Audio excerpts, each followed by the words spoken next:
ದರ್ಶನ್ ಬಗ್ಗೆ ಮಾತನಾಡಿದ್ದಕ್ಕೆ ನಟ ಪ್ರಥಮ್ ಮೇಲೆ ಹಲ್ಲೆ ಯತ್ನ ಆರೋಪ ವಿಚಾರಕ್ಕೆ ಸಂಬಂಧಪಟ್ಟಂತೆ ಒಂದೆಡೆ ಸುಪ್ರೀಂನಲ್ಲಿ ಬೇಲ್ ಏನಾಗುತ್ತೆ ಅನ್ನೋ ಟೆನ್ಷನ್ನಲ್ಲಿದ್ದಾರೆ ನಟ ದರ್ಶನ್. ಇನ್ನೂ ನಿಂತಿಲ್ವಾ ದರ್ಶನ್ ಅಭಿಮಾನಿಗಳ ಹುಚ್ಚಾಟ?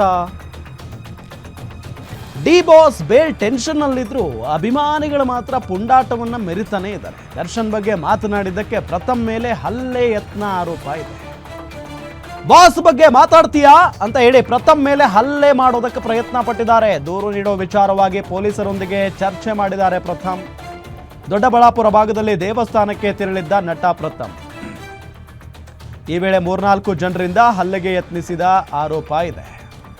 ಗ್ರಾಮಾಂತರ ಎಸ್ಪಿ ಸಿ.ಕೆ. ಬಾಬಾ ಜೊತೆ ಚರ್ಚೆ ಮಾಡಿದ್ದಾರೆ ಪ್ರಥಮ್ ಅವರು. ಕೆಲ ದಿನಗಳ ಬಳಿಕ ಘಟನೆ ಸಂಬಂಧ ದೂರು ದಾಖಲಿಸುವಂತ ಸಾಧ್ಯತೆ ಇದೆ. ಇನ್ನೂ ನಿಂತಿಲ್ವಾ ಹಾಗಾದ್ರೆ ದರ್ಶನ್ ಅಭಿಮಾನಿಗಳ ಹುಚ್ಚಾಟ ಅಂತ ಪ್ರಶ್ನೆ ಬಂದೇ ಬರುತ್ತೆ.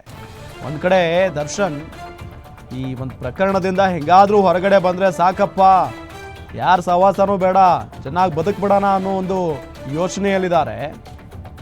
ಎಲ್ಲಿ ನೋಡಿದ್ರೆ ಪ್ರಥಮ್ ಅವರನ್ನ ಹೊಡೆಯೋದಕ್ಕೆ ಅವ್ರ ಅಭಿಮಾನಿಗಳು ಹೋಗಿದ್ದಾರೆ, ಪುಂಡ್ರು. ಹಾಗಾಗಿನೇ ಈಗ ದೂರು ನೀಡೋದಕ್ಕೆ ಮುಂದಾಗಿದ್ದಾರೆ ನಟ ಪ್ರಥಮ್ ಅನ್ನೋದು ಗೊತ್ತಾಗ್ತಾ ಇದೆ. ದೇವಸ್ಥಾನಕ್ಕೆ ಹೋಗಿದ್ರಂತೆ. ಈ ಸಂದರ್ಭದಲ್ಲಿ 3-4 ಜನ ಬಂದು ಹಲ್ಲೆಗೆ ಪ್ರಯತ್ನ ಪಟ್ಟಿದ್ದಾರೆ ಅಂತ ಹೇಳಿ ಮಾಹಿತಿಯನ್ನ ಕೊಟ್ಟಿದ್ದಾರೆ ಪ್ರಥಮ್. ಈಗ ಸಾಮಾಜಿಕ ಜಾಲತಾಣದಲ್ಲಿ ಬಂದಿಷ್ಟು ಆ ಪ್ರಕಾರ ಈಗ ಅವರು ಬಂದು ನನ್ನ ಜೊತೆ ಚರ್ಚೆ ಮಾಡಿದ್ದಾರೆ. ಅದನ್ನ ಆದಷ್ಟು ಬೇಗ ಅದ್ರ ಬಗ್ಗೆ ರೈಟಿಂಗ್ ಕಂಪ್ಲೇಂಟ್ ಕೊಟ್ಟು ಅಂತ ಹೇಳಿದ್ದಾರೆ. ಆ ಕಂಪ್ಲೇಂಟ್ ಕೊಟ್ಟ ನಂತರ ಏನು ಅದು ಘಟನೆ ಆಗಿತ್ತು ನಮ್ಮ ದೊಡ್ಡಬಳ್ಳಾಪುರ ಗ್ರಾಮೀಣ ಪೊಲೀಸ್ ಸ್ಟೇಷನ್ ಅಲ್ಲಿ ಕೆಲವು ದೇವಸ್ಥಾನಕ್ಕೆ ವಿಸಿಟ್ ಮಾಡಿದಾಗ ಯಾರೋ ಒಂದಿಬ್ರು 3 ಜನ ಮೇಲೆ ಏನು ಅವ್ರ ಬಗ್ಗೆ ಏನು ಮಾತುಕತೆ ಆಗಿದೆ ಮತ್ತು ಏನೇನು ಆಗಿತ್ತು ಅಂತ ಯಾವುದೋ ಒಂದು ವಿಷಯ ಬಗ್ಗೆ ಅವರು ಕೊಟ್ಟ ನಂತರ ಅವ್ರು ಏನು ಘಟನೆ ಆಗಿರ್ತದೆ ಕೊಡ್ತೀನಿ ಅಂತ ಹೇಳಿದ್ದಾರೆ. ಅವರು ಕೊಟ್ಟ ನಂತರ ಅದ್ರ ಬಗ್ಗೆ ನಾನು ಮಾತಾಡ್ತೀನಿ. ಆಮೇಲೆ ಫರ್ದರ್ ಏನು ಕೇಸ್ ಕೊಡ್ತಾರೆ ತನಿಖೆ ಮಾಡ್ತೀನಿ. ಅದು ಅಫಿಷಿಯಲ್ ನಂತರ ಬಂದಿದ್ದ ಇರುವವರೆಗೆ ಅವರು ರೈಟಿಂಗ್ ಕೊಡ್ತೇನೆ ಅಂತ ಹೇಳಿದ್ದಾರೆ. ನಾನು ಅದ್ರ ಬಗ್ಗೆ ಪ್ರತಿಕ್ರಿಯೆ ಮತ್ತು ಬ್ರೀಫಿಂಗು ನಾಳೆ ಮಾಡ್ತೀನಿ. ಪ್ರಥಮ್ ಅಂತ ಈಗ ತಾವೆಲ್ಲರೂ ಅದ್ರ ಬಗ್ಗೆ ಸಾಮಾಜಿಕ ಜಾಲತಾಣದಲ್ಲಿ ಬಂದಿಷ್ಟು ಆ ಪ್ರಕಾರ ಈಗ ಅವರು ಬಂದು ನನ್ನ ಜೊತೆ ಚರ್ಚೆ ಮಾಡಿದ್ದಾರೆ. ಅದನ್ನ ಆದಷ್ಟು ಬೇಗ ಅದ್ರ ಬಗ್ಗೆ ರೈಟಿಂಗ್ ಕಂಪ್ಲೇಂಟ್ ಕೊಟ್ಟು ಅಂತ ಹೇಳಿದ್ದಾರೆ.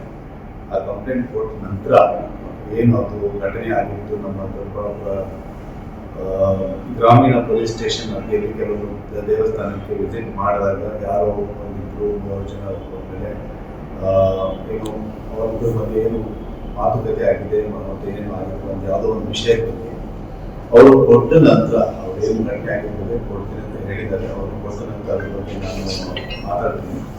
ಆಮೇಲೆ ಫರ್ದರ್ ಏನು ಕೇಸ್ ಕೊಡ್ತಾರೆ ತನಿಖೆ ಮಾಡ್ತೀನಿ.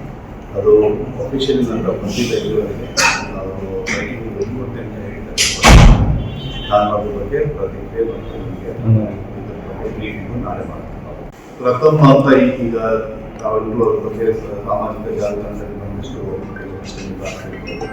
ಆ ಪ್ರಕಾರ ಈಗ ಅವರು ಬಂದು ನನ್ನ ಜೊತೆ ಚರ್ಚೆ ಮಾಡಿದ್ದಾರೆ. ಅದನ್ನ ಆದಷ್ಟು ಬೇಗ ಅದ್ರ ಬಗ್ಗೆ ರೈಟಿಂಗ್ ಕಂಪ್ಲೇಂಟ್ ಕೊಟ್ಟು ಅಂತ ಹೇಳಿದ್ದಾರೆ. ಆ ಕಂಪ್ಲೇಂಟ್ ಕೊಟ್ಟ ನಂತರ ಏನು ಅದು ಘಟನೆ ಆಗಿತ್ತು